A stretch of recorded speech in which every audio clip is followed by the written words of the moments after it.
I've gone around and spoken, and a large proportion of my audience has been young men, under 30, something like that. And I've spoken to them a lot about responsibility. And what's so odd about this is that of all the things that I've spoken about, because I can see the audience and I can feel how the audience is reacting, because I'm always paying attention to all of you insofar as I can manage that. So I get some sense of how what I'm saying is landing, which you have to do if you're going to speak effectively to people. And what happens is if I talk about responsibilities, everyone is silent, just like they are now. Silent and not moving, right? Focusing, attentive. Say, pick up your responsibility. Pick up the heaviest thing you can and carry it. And the room goes quiet and everybody's eyes open. And I think, that always makes me break up.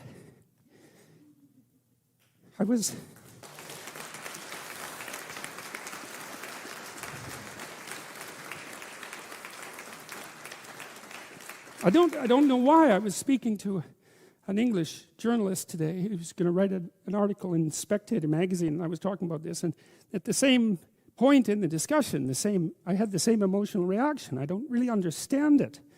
I think there's something about it that's so crucial, because we've been fed this unending diet of rights and freedoms, and there's something about that, there's something about that that's so pathologically wrong, and people are starving for the antidote, and the antidote is truth and responsibility, right? And it isn't because that's what you should do in some I know better or someone knows better for you what you should do sense. That's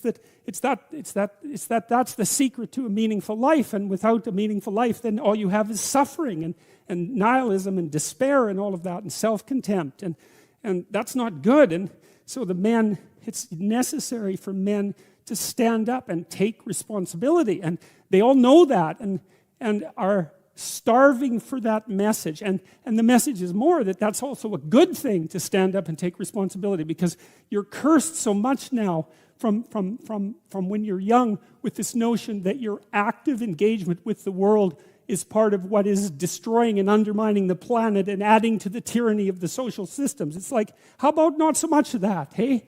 Because it's too soul deadening. It's anti-human right to the core. And my sense instead is that, if you were able to reveal the best of yourself to you in the world, that you would be an overwhelming force for good, and that whatever errors might be made along the way would wash out in the works. And that's the other thing that you see in the Abrahamic stories, because Abraham is not a perfect person by any stretch of the imagination. He's a real person, and he makes mistakes, but it doesn't matter. The overarching narrative is, maintain your covenant with God, and despite your inadequacies, then not only will you prevail, but your descendants will prevail. It's like, great, that's really good news, So it's been really something to see that in this story.